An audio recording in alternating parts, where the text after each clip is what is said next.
Hey everyone and welcome. Today we're going to dive deep into one of my absolute favorite vegetables to grow, collard greens. Seriously, they're so rewarding and tough as nails. We're going to cover the entire journey, right from that tiny little seed all the way to a harvest that just keeps on giving. So let's get right into it. And look, you don't have to just take my word for it. This quote really says it all.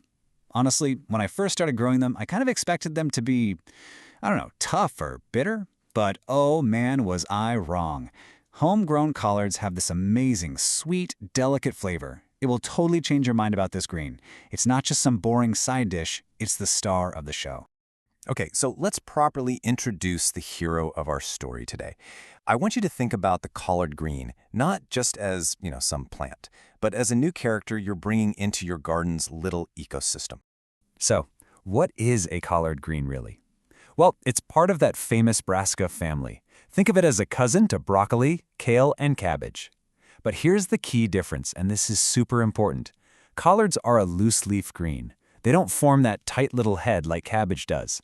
And trust me, that is fantastic news for us gardeners. We'll get into exactly why in just a little bit. And the reasons to grow them? Oh, they are just incredible. I mean, sure, they're nutritional powerhouses, packed with vitamins. But for a gardener, the real magic is that cut-and-come-again harvesting. You can literally just go out, clip a few leaves for dinner, and the plant just keeps on producing more. Plus, they're way more heat-tolerant than kale, and get this, a little touch of frost actually makes them taste sweeter. How cool is that? All right, just a quick but important note before we really dig in. All this information is for educational purposes. When it comes to your health or nutrition, please always talk to a professional. Okay, let's get to the foundation. Success in the garden is all about the prep work. So let's open up the playbook and see how to set your collards up for a long, happy life. With collards, timing really is everything.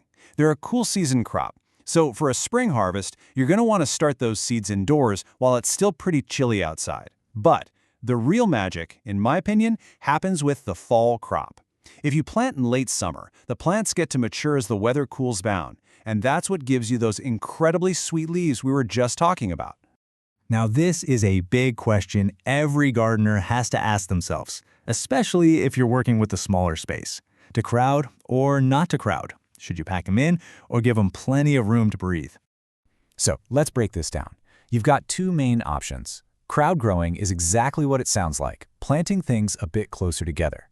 This is awesome for getting more produce out of a small bed, and it actually helps block out weeds. The downside? The plants are competing more, so you have to be really on top of your watering and feeding. Then there's traditional spacing. You give each plant way more room, which means better air circulation, and that can cut down on disease. But of course, it takes up more space. It really just comes down to your garden setup and how much you want to fuss over them. If you're starting from seed, don't worry, the process is super straightforward. Here's a little tip that makes a huge difference. Use a pre-moistened seed starting mix. It just helps everything get going. And here's a little pro move for you. Put 2 seeds in each little pot or cell. Think of it as germination insurance. Once they both sprout, you just take a tiny pair of scissors and snip the weaker one right at the soil line. That lets all the energy go to the strongest seedling. All right, our little seedlings are in the ground. Now it's time to talk about how we turn them into absolute green giants. And the good news? It's actually pretty simple. They just have a few specific things they really love. First things first, the soil. Collards are happiest when the soil pH is somewhere between 6.0 and 7.5, so just slightly acidic to neutral. You can grab a super simple soil test kit from any garden center to check yours. Getting this right from the start is like building a house on a perfect foundation. Next up, sun. These guys are sun lovers. They need at least 6 hours of direct sun every day to really thrive. But here's a little exception to the rule. If you live somewhere that gets crazy hot, they actually appreciate a little bit of shade in the afternoon. It keeps them from getting stressed out and bolting. And bolting is basically when the plant panics and tries to make seeds too early, which can make the leaves taste better. We definitely don't want that. Water. This one is so important. You're looking for consistent moisture. About 1 to 1.5 inches of water a week is the sweet spot. Why? Because that's what makes the leaves grow big, tender, and delicious instead of tough and bitter. And here's a tip. A nice layer of mulch, like straw or shredded leaves, around the base of the plants is a total game changer for keeping that moisture locked in. Okay, so think about it. Since we're constantly picking leaves off these plants, they're working overtime to grow new ones. That's why we call them heavy feeders. They get hungry. They need a regular dose of nutrients, especially nitrogen, to keep that leaf production going strong. So every 3 to 4 weeks, give them a little boost. You can use something organic like fish emulsion, compost tea, or get this, even the cloudy water left over after you rinse rice. It's a totally free and fantastic fertilizer. All right, every garden story has its villains, right? And usually they come in the form of little pests. But don't you worry. We're not going to sit back and let them take over. We're going to be guardians of our garden, using smart, organic ways to keep our plants safe. First step is to know the usual suspects. The main culprits you're likely to see are these guys. You got cabbage worms. Those are the little green caterpillars that chew holes in the leaves. Then there are aphids, those tiny little bugs that hang out on the underside of the leaves. Flea beetles are these tiny, jumpy black insects. And of course, good old slugs and snails. So what's in our organic toolkit? For the bigger guys like cabbage worms and slugs, honestly, just picking them off by hand is surprisingly effective. For something like aphids, a simple neem oil spray works wonders. You can also use rogue covers when the plants are young. They're like a little force field against moths and beetles. And diatomaceous earth is a great natural powder to sprinkle around for slugs. But don't forget your allies. Encouraging birds and frogs in your garden is like having your own personal pest control squad. And now we get to the best part. All that hard work, all that care, it all leads to this, the reward. Let's talk about how to harvest these beautiful greens and get them from your garden to your plate.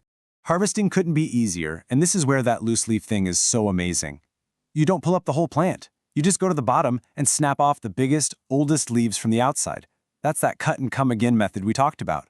By leaving that central part, that little bud in the middle, you're basically telling the plant, hey, great job, keep it up, and it will just keep pushing out new leaves for you. Okay, here's a question that might actually surprise you. We usually think of our garden veggies as annuals, right? You plant them, they grow, you harvest, and that's it for the season. But what about collards? Get ready for this. Surprise! While most of us grow them like annuals, collards are technically biennials. That means they can live for 2 whole years. And it gets even cooler.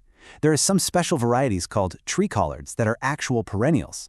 They can grow into these huge shrub-like plants, several feet tall, and keep feeding you for 5 years or even longer. I mean, that just completely changes the game, doesn't it? So you've got this amazing, continuous harvest. Now what do you do with it all?